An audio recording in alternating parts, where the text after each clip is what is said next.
Hello and welcome to everyone watching. I'm here with my colleague Laela on behalf of the Kentucky Association of Sexual Assault Programs to formally present the 2021 Visionary Voice Award.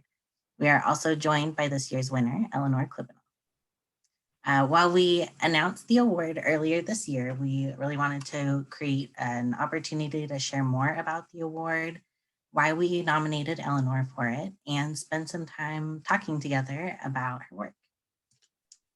So the National Sexual Violence Resource Center offers the Visionary Voice Award every April to recognize the creativity and hard work of individuals around the country who have demonstrated outstanding work to end sexual violence.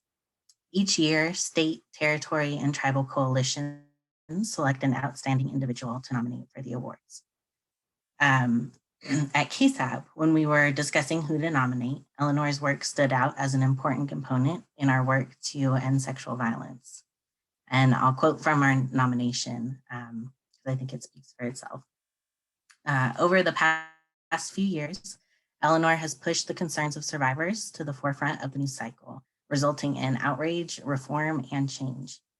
In the investigation, Prosecution Declined and the corresponding podcast, she uncovered poor prosecution rates of rape charges stemming from an unusual relationship between police and prosecutors. During the pandemic, she has also highlighted the availability of rape crisis center services and made connections between police sexual abuse and questionable warrant practices. Her commitment to uplifting the stories and challenges of survivors is an important contribution to the work of ending sexual violence. So it was a very easy decision for us to nominate you all for this award. And I know we're in the process of coordinating getting the physical award to you, but since we're here, I want to show them off. Let me turn my background off. So there is a plaque that has your name on it. Can't super see it, but there's a nice little plaque. And there's also a framed certificate. Oh, wow. Oh, thank you so much. That's wonderful. So we will get that to you shortly for you to be able to display. But on behalf of KSAP, thank you so much for your work. And we've got a couple of questions to kind of dive more into what drives the work that you do. And I will pass that on over to Laela. Great. Thank you, Jerusha. And congratulations again, Eleanor. Our first question for you is, what motivates you to consistently investigate and report on topics that impact survivors of sexual harm? Well, first, let me just say how honored I am by this award. I was really, when I saw like the list of other winners from other jurisdictions, I'm just continually so impressed by everyone who works in this field, and to be, considered among them was really an amazing honor. I think that's part of what, keeps me reporting on this. It's just like everyone I meet in this field is so passionate and so, is working so hard to raise awareness about these issues that you sort of get swept up in it. You talk to one person who has a story idea, who has another, and they're all so important and so pressing. And I think it's been an interesting time because it feels like sexual violence is sort of rising to the forefront more with the Me Too movement, but it's still not covered nearly enough. And I think like most women, most people, I know people who've been affected by sexual violence. I've seen it firsthand. I've seen the impact it has on people's lives. And it's something that, until we sort of confront how ubiquitous it is, we really can't begin to even talk about how to deal with it. So for me, it's just an opportunity to bring those stories to the fore, and the stories of the people who are working so hard is really, a lot of the motivation. And also it's just, they're just interesting stories. I mean, a lot of them are horrible experiences that people have lived through, but in so many cases, I mean, the women that I've interviewed, it's mostly been women, who have experienced sexual violence or domestic violence, are by the time that they're ready to talk to a reporter, they usually are at a point where, they feel like they're fighters. They're like ready to share their story. They're ready to go to the mat. And not everyone is, at that stage of their journey. And, everyone's always going to even get to that stage, but it's really inspiring to get to spend time with people who, in many cases are turning the worst thing that you could imagine happening to someone into a chance to help other people by sharing their story. So it's really inspirational on a daily basis. Yeah, I agree. It really is inspirational when you get to work with survivors, and I think just their journey. So yeah. Let me move on to number 2. The second question we have for you is, based on your reporting and interactions with survivors, what changes would you like to see in Kentucky? I think the main thing is just, continuing to build awareness around the, how common sexual violence is, and how much, we can do about it. I think when I first moved here, I've been here about 4 years, and it felt like there was really a lot of momentum, particularly in the legislature, around, that was, around like the rape kits, crisis was coming to the fore, and a lot of, energy around the SAFE Act, a lot of like bipartisan energy around these issues. And it's interesting to see. It feels like, obviously the pandemic has put a lot of, has shifted a lot of, attention onto other things, but I would just love to see, that energy continue to sort of like motivate legislators and activists. And, I think I've talked to a lot of sort of survivor activists and advocates who are, turning their own experiences into really strong momentum in the legislature. It's so interesting to me how many things in Kentucky, it feels like they're happening, which is great. Like, I remember we passed the felony strangulation law. Like that was one of the things that felt like a lot of momentum around, but really we were one of like the final states to do that. So it's a combination of Kentucky being out on the front of a lot of things, which is great. And also sort of trying to come back in and fill in the gaps where we haven't been as, aggressively legislating some of these things. So at the very least feels like there's a lot of momentum around these issues, even if it's not always, putting us further ahead of the pack on these legislative issues. But yeah, I think it's just a matter of sort of keeping the momentum of the Me Too movement, keep the momentum of the energy around that, keeping that energy high. Yeah, I definitely say having, reporters who are reporting on this in collaboration with survivors who want to speak out will keep that energy going. So just another kind of reason why we appreciate the work that you've done. So our next question is, what advice or tips do you have for other reporters who are covering these issues? Yeah, it's I really love doing these stories, which is probably a little bit, you guys probably relate to this as well, that you're like, you love going to work every day to talk about sexual violence.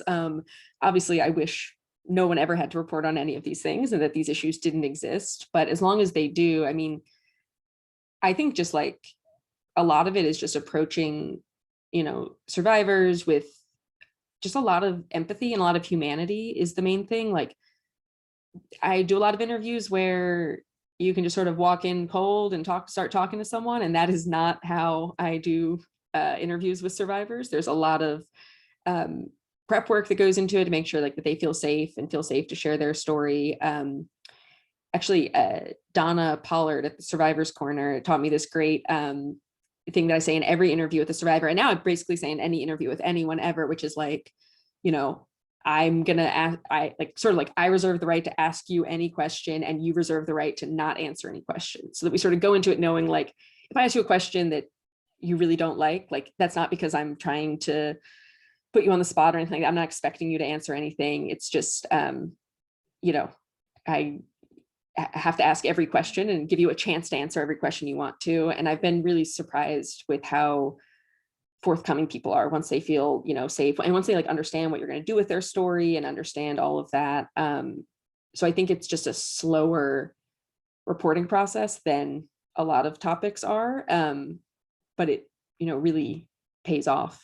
And I think just like getting to know the court system and the players in that, and it's a beat that covers every aspect of the state in some way or another, right? Whether it's, the legislature, the court system, the, advocacy networks, the rape crisis centers, all of that, I think is just, it has helped me like learn a lot about, or a little about a lot in Kentucky, which is great, and just touches so many aspects of life, often under the surface or in ways that people don't even realize. So I think that's the main thing. And just realizing that like it does affect so many people. I think someone, it's sort of that idea that like you definitely know someone who's been affected by sexual violence. And if you don't, or if you think you don't, just because like they haven't told you that yet. So keeping in mind that like it is a difficult thing for people to talk about, but it's also, people can find a lot of empowerment through sharing their story. And so never assuming, I think early on in this sort of reporting, I would come in very cautiously and assuming that nobody wanted to talk and assuming that I was, really putting them out by making them share their story. And a lot of, survivors have taught me like, it's their story. And if they want to share it, like, let them at it, turn on the microphone and just like, sometimes they're the easiest interviews because you don't have to ask any questions at all. They're just ready to share. And that's been really, really wonderful. And as far as tips go, I would say just rely on your, advocacy networks and the rape crisis centers out in the state. Like they know what's going on and are generally pretty willing to help you with stories. Wow, I mean, you really lifted up some of the core tenets that we have is survivor empowerment and led. So you're letting the survivor say what they want or what they don't, what they want to share. And then you also talked about safety and, that there's that emotional and physical safety aspect. So those are great tips that I hope other reporters can take away if they decide to dive into this field, which we do want people to, Yeah, but we want them to do it in using the best practices model. Yeah, So, it really, I mean, it's the only beat I've ever worked on where I've like talked people out of giving me interviews, where they're like, I'm sure it's going to be fine. I'm like, this does not sound safe for you. You should not, nope, don't, nope. They're going to figure out, let's not do this. There's things more important than a story. So yeah, absolutely. Yeah. And it sounds like you have spoken with other survivors about tips because you mentioned Donna, Yes. Who we know well and have worked with as well. So we appreciate that you have actually asked folks what could work or what things that they think that might be important. So we're rounding out to our last question, and that's just an open-ended. Is there anything else you'd like to share?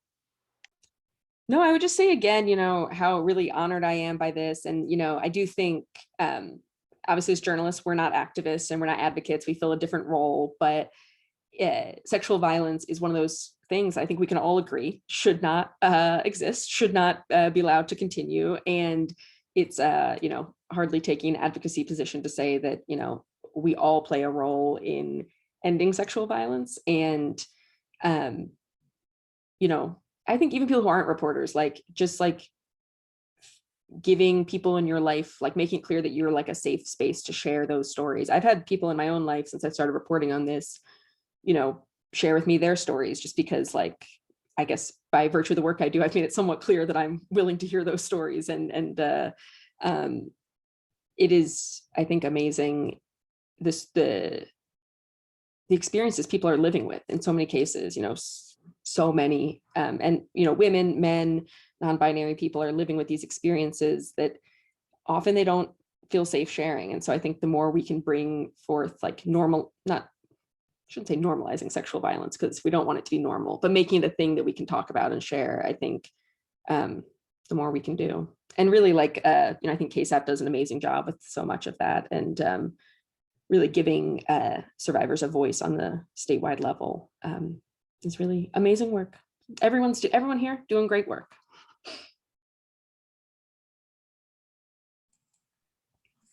Well, thank you so much for taking the time to meet with us and share a little bit more about the insight behind, what brought you into this work. And we will look forward to seeing what continues to grow out of reporting on sexual violence, especially in Kentucky, and how we can, use those stories to help guide what needs to change. So thank you for joining us again for this evening, and we will get these lovely awards to you shortly. And I guess one last piece, if people want to read your work, where's the best place, read or hear, where's the best place for them to check it out? They can find the vast majority of my work at kycir.org. And specifically the investigation you mentioned, Prosecution Declined, was a podcast as well called Dig that you can find anywhere you get your podcasts. So, and that is also, I believe, available at kydig.org. I think we got that as well. All right, thank you. Thank you.